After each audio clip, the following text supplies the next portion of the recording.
स्वस्ति श्री गणेशाय नमः। अस्मद्गुरुभ्यो नमः। अस्मत्परं गुरुभ्यो नमः। श्रीमते रामानुजाय नमः। श्री राधा कृष्णाभ्यां नमः। लंबोदरं परमसुन्दरमेकदन्तं रक्तांबरं त्रिनयनं परमं पवित्रम् ओदादिवाकरनिभो ज्वलकान्तिकान्तं विघ्नेश्वरं सकल विघ्नहरं नमामि। नमः परमहंसा स्वादित चरण कमल चिन्मकरन्दाय भक्तजनमानसनिवासाय श्रीरामचन्द्राय अखण्डमण्डलाकारं व्याप्तं येन चराचरं तत्पदं दर्शितं येन तस्मै श्रीगुरवे नमः। सच्चिदानन्दरूपाय भक्तानुग्रहकारिणे मायानिर्मितविश्वाय माहेश्वराय नमो नमः। जय जय श्री राधारमण जय जय नवल किशोर जय गोपी चित चोर प्रभु जय जय माखन चोर। श्री श्यामाजू के पद कमल जब लग हृदय नवास श्याम भ्रमर आवत नहीं तब लगता के पास। बोलिए वृंदावन बिहारी लाल की जय। भागवत महापुराण की जय। परम मंगल में परात्पर अखिलेश्वर अचिंत कल्याण गुणगण निधान सर्वेश्वर सर्वाधिपति आकारण करुणा वरुणालय अकारण करुणाकारक सकल जन कल्य सपाहारक परात्पर परब्रह्म सच्चिदानंद स्वरूप परम पिता परमात्मा श्री राधा गोविंद सरकार राधा रमण बाधा हरण श्री वांके बिहारी लाल उनका वांगमय स्वरूप श्रीमद् भागवत ऐसे शाश्वत संहिता को कोटि कोटि प्रणाम।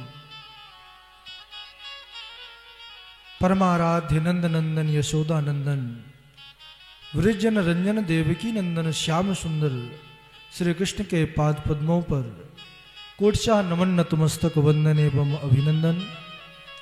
उनकी आह्लादनी शक्ति प्राण प्रिया जगत वंदनी वृषभानुनंदनी भास्वती जगदीश्वरी वर्ष आने वाले श्री किशोरी जी के पावन चरणारविंदों पर कोटचा प्रणति। समस्त भूतादिक सिया राम मैं सब जग जाने करहूं प्रणाम जोरे जुग पानी। सज्जनों, यह बड़े ही आनंद उल्लास प्रसन्नता का विषय है कि हम और आप सब भगवान की यह पावन चरित्र लीला स्थली श्रीधाम वृंदावन इस पावन स्थान पर आकर के और भगवान के ही चरित्र गुणानुवाद भगवान के ही वांगमय स्वरूप उस कथा चरित्र के विषय में चर्चा करने का सौभाग्य जीवन में प्राप्त कर रहे हैं। शास्त्र तो कहता है कि मनुष्य के जीवन में जब ऐसा समय उपस्थित हो जाए तो समझना चाहिए कि आज मेरे अनंत जन्मों के वह पुण्य रूपी पुष्प का उदय होना हुआ है। क्योंकि कहा गया है भाग्योदयेन बहुजन्म समर्जितेना सत्संगमं च लभते पुरुषो यदावे।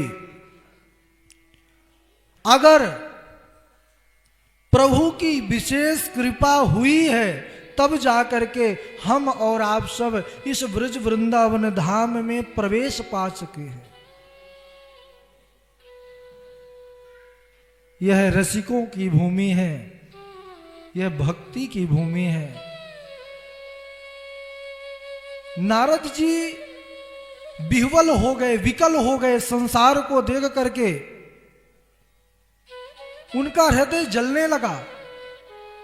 सनकादियों के जाकर पास में नेत्र सजल होकर के रोते हुए कहने लगे, महाराज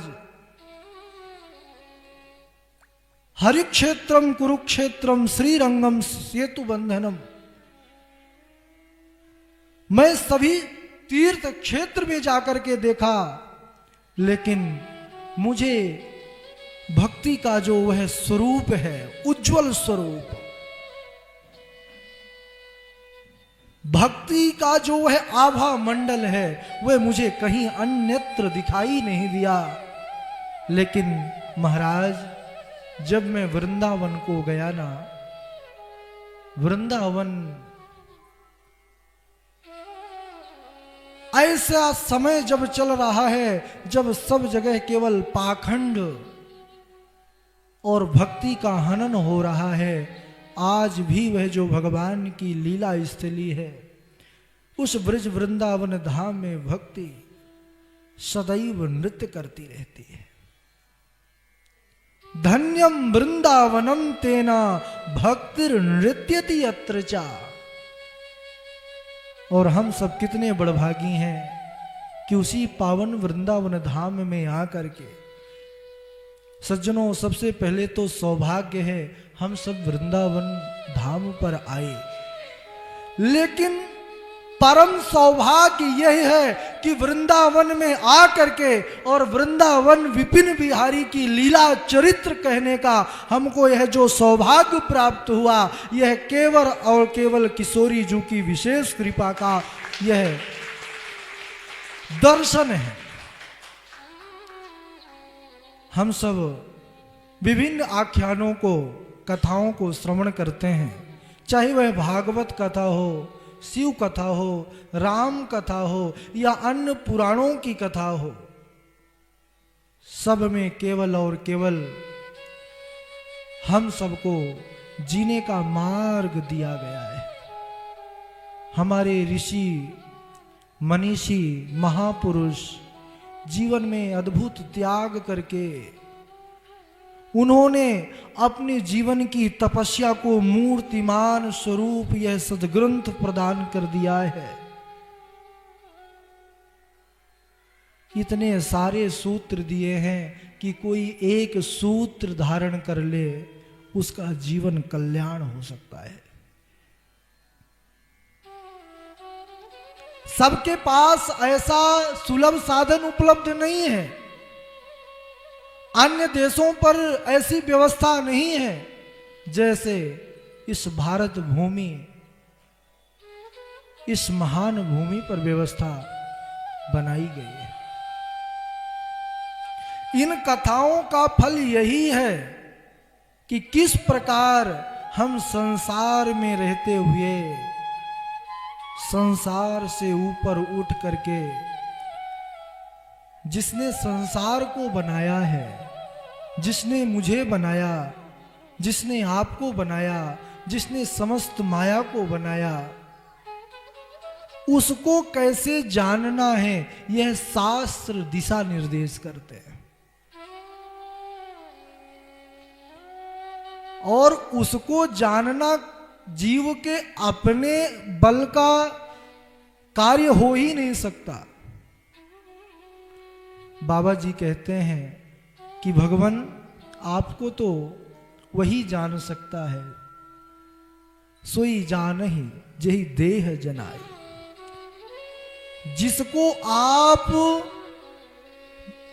अद्भुत ज्ञान प्रदान कर देते हैं, जिसको आप दिव्य अलौकिक चक्षु प्रदान कर देते हैं। भगवान को अर्जुन रहते हुए भी नहीं देख पा रहे थे। भगवान ने जब अपना विराट रूप प्रकट किया, अर्जुन की जो वह बाहरी जगत की आंखें थी चकाचौंध हो गई, बंद हो गई। अर्जुन चिल्ला उठा, महाराज मुझे कुछ नहीं दिख रहा है। अरे बोले पार्थ देखो मैं तुम्हारे सामने हूं। अर्जुन रोने लगा, महाराज मुझे आप नहीं दिखेंगे। क्यों? बोले क्योंकि यह बाहरी चक्षु है। दिव्यम ददामि मे चक्षुम, प्रभु मुझे आप दिव्य अलौकिक चक्षु, क्योंकि परमात्मा का स्वरूप ही अलौकिक है। हम उसको लौकिक दृष्टि से, संसार की दृष्टि से अगर देखेंगे तो केवल हम भ्रांति और भ्रम ही देख पाएंगे। अगर भक्ति को जानना है तो परमात्मा के जो सुंदर चरित्र रूपी शास्त्र हैं, इनको हृदय से स्वीकार करना पड़ेगा। जीवन किस लिए मिला है? अति दुर्लभ मनुष्य शरीर है। अनंत लाख योनियां हैं। सब दर्शन करते हैं कैसी कैसी अवस्था में जीव तड़पते रहते हैं। गंदगी में कीड़े हैं, छटपटाते रहते हैं, दर्द से जन्मते हैं और मृत्यु को प्राप्त हो जाते हैं। उस दुख से निवृत्ति का साधन ही है मनुष्य शरीर।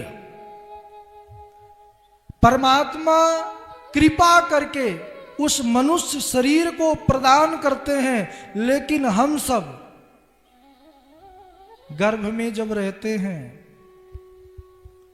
निरंतर प्रभु की स्तुति करते हैं, प्रभु बड़ा कष्ट है, क्योंकि गर्भवास समम दुखम न भूतो न भविष्यति। जाने दीजिए प्रभु, जाऊंगा भजन करूंगा, लेकिन आते सारा गर्भ का ज्ञान नष्ट। बाबा जी कहते हैं ना, भूमि परत भा डाबर पानी, जिमी जी वही माया लिपटानी। माया बड़ी बलवती है, किसी को छोड़ती नहीं है। अगर हमने भगवान के चरण कमल को दृढ़ता पूर्वक नहीं पकड़ा है तो यह माया हमको अपने आवेश में कर लेती है। और भगवान के चरण कमलों के पकड़ने का जो बल है, वह बल हमको शास्त्र प्रदान करते हैं, ऐसे पुराण प्रदान करते हैं कि भगवान के चरण कैसे दृढ़ता से पकड़ा जा सकता है। अरे जिन्होंने जीवन ही समर्पित कर दिया प्रभु के लिए, वह भी परमात्मा से यही निवेदन करते हैं कि भगवान कृष्ण त्वदीय पद पंकज पंजरांते अद्दैव में विशतु मानस राज हंसः प्राण प्रयाण समय कफवात पित्तई कंठावरोधन विधौ स्मरणम कुतस्ते। हे प्रभु, मेरे इस मन को अभी ही अपने चरणों में लगा लीजिए, क्योंकि मृत्यु का समय जब आता है ना, उस समय आपका नाम मुख से नहीं आता। अनेक प्रकार के बुढ़ापा आते ही रोगों से ग्रसित हो जाता है शरीर। कफ आदि के कारण गला रुक जाता है। चाह करके भी जीव राम कृष्ण ऐसा नहीं बोल पाता। तो महापुरुष लोग भगवान के चरणों में यही प्रार्थना करते हैं कि प्रभु यह मन अपने चरणों में लगा लीजिए। उनका कथन है, वह अपने मन को, अपने जिह्वा को सतत यह निर्देश देते हैं कि अरे भज हरेर नाम क्षेम धाम क्षणे क्षणे बहि सरति निश्वासे विश्वासा का प्रवर्तते। अरे मन तू उस प्रेम धाम हरि का सतत चिंतन कर, उनका नाम ले, क्योंकि यह बार बार अंदर बाहर आने वाली जो श्वास है ना जाने कब वह श्वास बाहर जाए और अंदर ना आने पाए, और जो अंदर चली गई वह बाहर ना आने पावे। श्वास श्वास पर कृष्ण भज, वृथा श्वास मत खोई, ना जाने या श्वास की आवन होई न होई। कोई भरोसा नहीं है सज्जनों कि यह श्वास जो मिली है वह कितनी श्वासें मिली हैं, सब गिनती की हैं। इसीलिए हम सबका कर्तव्य है कि सतत भगवान की भक्ति पर लगे रहें। संसार के लिए तो जीवन नष्ट कर देते हैं, लेकिन विचार करिएगा, अटल सत्य है, कटु सत्य है, एक न एक दिन सबको स्वीकार करना पड़ता है। प्रतिदिन देखते हैं कि एक और प्राणी चला गया। यक्ष प्रश्न में सबसे बड़ा आश्चर्य पूछा था महाराज युधिष्ठिर से कि महाराज संसार का सबसे बड़ा आश्चर्य क्या है। उन्होंने कहा कि भगवान आहन्य हनि भूतानि गच्छन्ति यम मंदिरम शेषा जीवितुम इच्छन्ति किमाश्चर्य मतः परम। एक और प्राणी काल के गाल में चला गया, मर गया, लेकिन जो दूसरा उसके बगल में खड़ा हुआ बैठा हुआ प्राणी है वह सोचता है कि अरे अभी तो यह मरा है, मैं थोड़ी मरा हूं, मुझे तो बहुत जीना है। यही संसार का सबसे बड़ा आश्चर्य है। लेकिन ध्यान दीजिएगा, मरना यह अटल सत्य है, मृत्यु लोक ही इसका नाम है। लेकिन मरने से पहले कुछ ऐसा कर जाइए कि मृत्यु ही महोत्सव बन जाए। और यह कथा यात्रा हमको यही बतलाती है कि मृत्यु को महोत्सव कैसे बनाना है।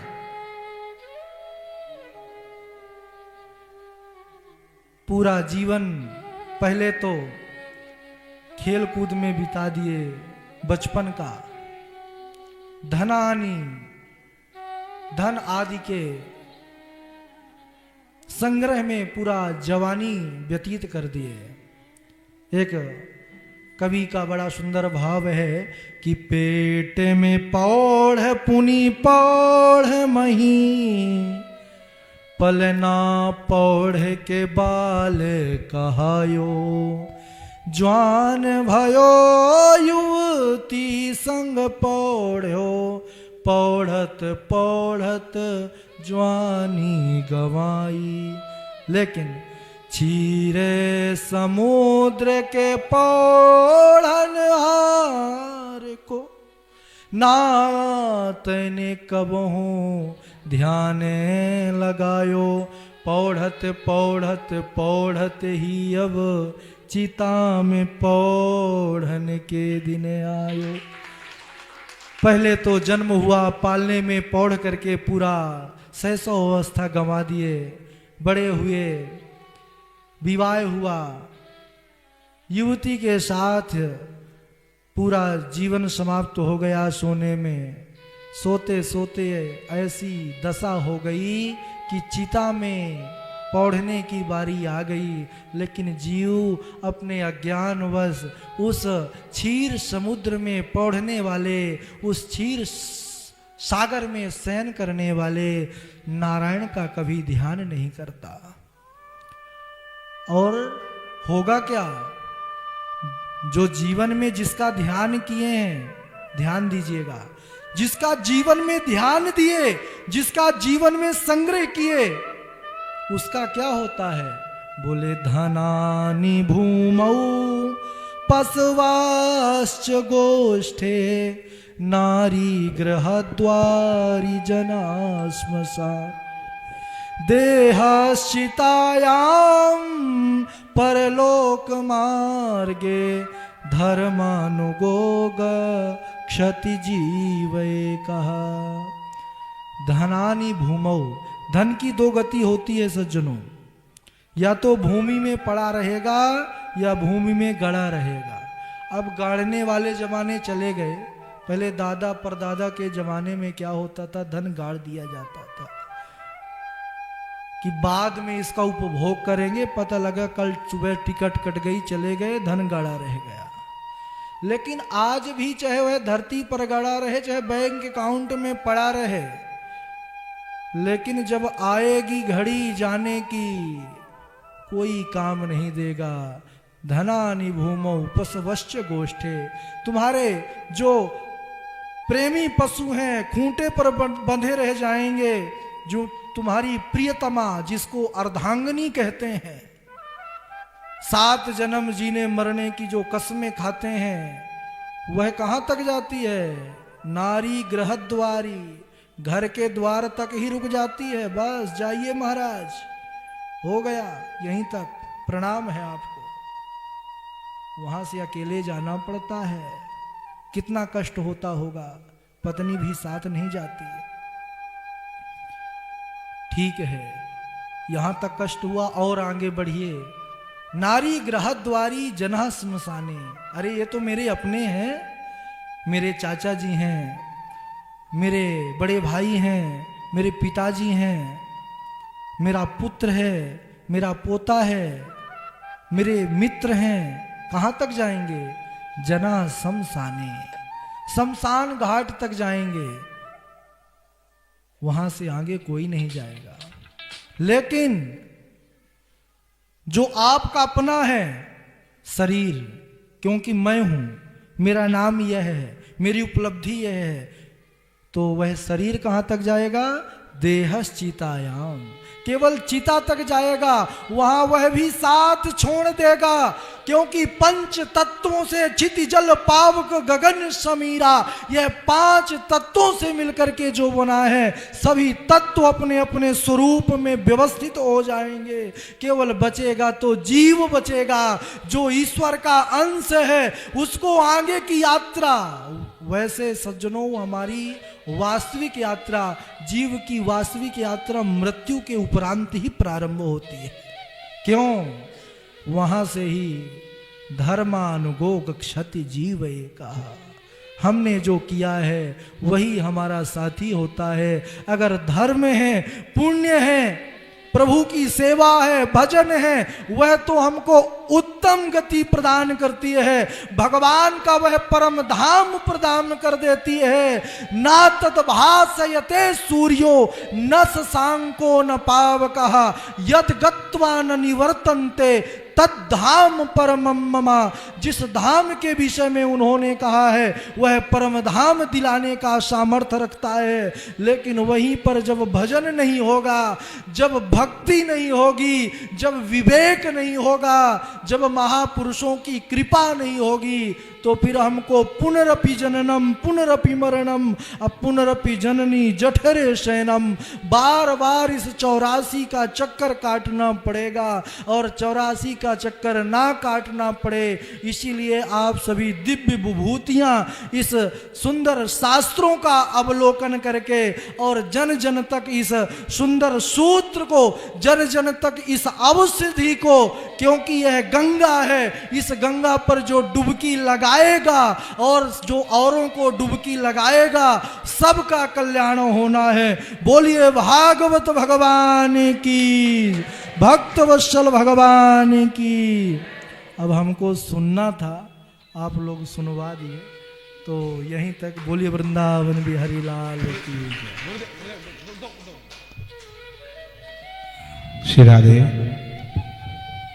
आदरणीय सभी मनुआव, मेरे सहपाठियों, सभी को प्यार भरा राधे राधे। गुरुदेव, मेरी इच्छा, मेरे मन में एक सवाल है। कई बार सोचता हूं कि मैं गुरुदेव से कहूं या ना कहूं, पर ठाकुर जी ने कहा कि एक बार गुरुदेव से, क्योंकि गुरुदेव तो हर स्वरूप में विराजमान है। तो आज हमारे गुरुदेव वही हमारी सर्वेश्वरी श्री राधा रानी, वही ठाकुर जी उसी स्वरूप में आज श्री धाम वृंदावन में उन्हीं के रूप को धरते हुए आज हम जैसे जीवों का उद्धार कर रहे हैं। मैं ये कहना चाहता हूं गुरुदेव, मेरा एक छोटा सा प्रसंग है कि सब सच्चिदानंद तो कहते हैं, पर अनुभूति भी बहुत अच्छी अच्छी सभी लोग करते हैं, ऐसा नहीं है जिसके भाव हैं। लेकिन गुरुदेव मेरे मन में छोटा सा सवाल है, आके का तो आनंद सब दिलाते हैं, लेकिन जो 1.5 अक्षर का शब्द है सत, क्या आप इस दास का उसमें से उद्धार करोगे? बस इस सच को जानना चाहता हूं, ये सच है क्या और कहां है ये? क्योंकि आगे का तो आनंद सबने दिया और सब देते हैं।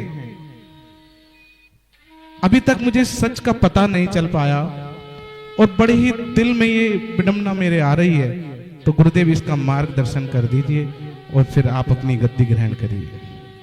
बोले वृंदावन बिहारी लाल की जय। तो अभी हमारे आदरणीय श्री हितेश भारद्वाज जी एक भाव रखे, एक जिज्ञासा प्रकट किए कि सत्य क्या है। सच्चिदानंद सब कहते हैं, सच्चिदानंद सतचित आनंद, यह 3 शब्द हैं। सत है, चित है, आनंद है। वैसे सतचित आनंद एक ही है, लेकिन उसके स्वरूप 3 हैं, जो एक सत रूप में दिखाई देता है। अब सत्य क्या है? अगर सत्य के विषय में जानने का प्रयास किया जाए तो सत्य में ही जगत और सृष्टि समाहित है।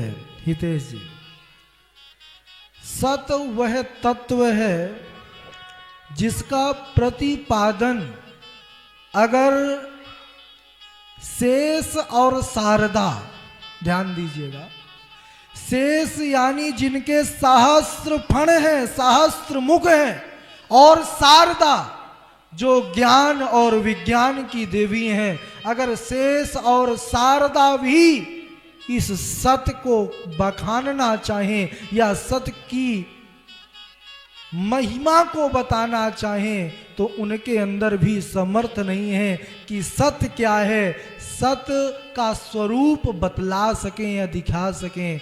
क्योंकि बस इतना ही कहना रहेगा कि जो सामने जिनका दर्शन हो रहा है यह है सत्य और इनका नाम है अनंत।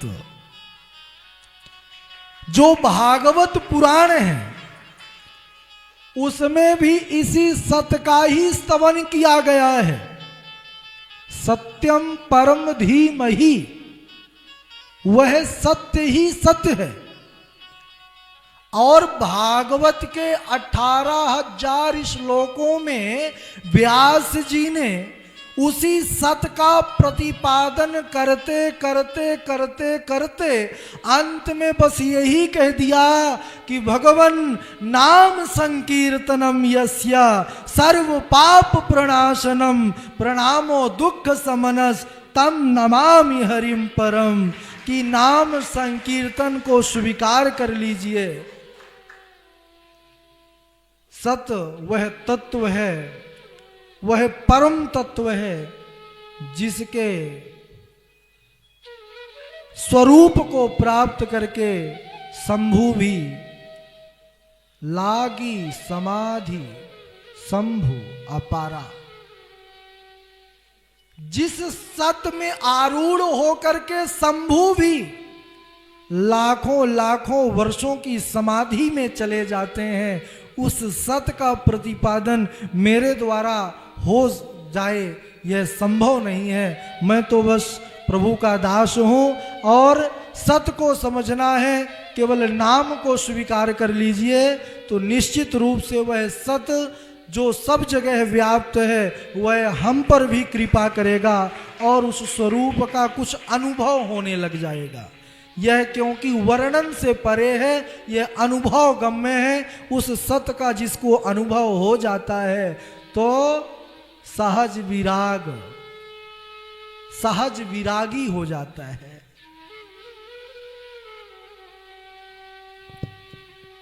तो हितेश जी बहुत अद्भुत प्रश्न रखे हैं। ठाकुर जी की कृपा इन पर सदैव बनी रहे और यह सत्य परमात्मा का ही स्तवन करते हैं और उसी के रसिक भी हैं, इसीलिए ऐसा प्रश्न उन्होंने किया है। ठाकुर जी की कृपा आप पर बनी रहे और यह सच्चिदानंद, यह प्रभु सदैव आप पर लाडली लाल की कृपा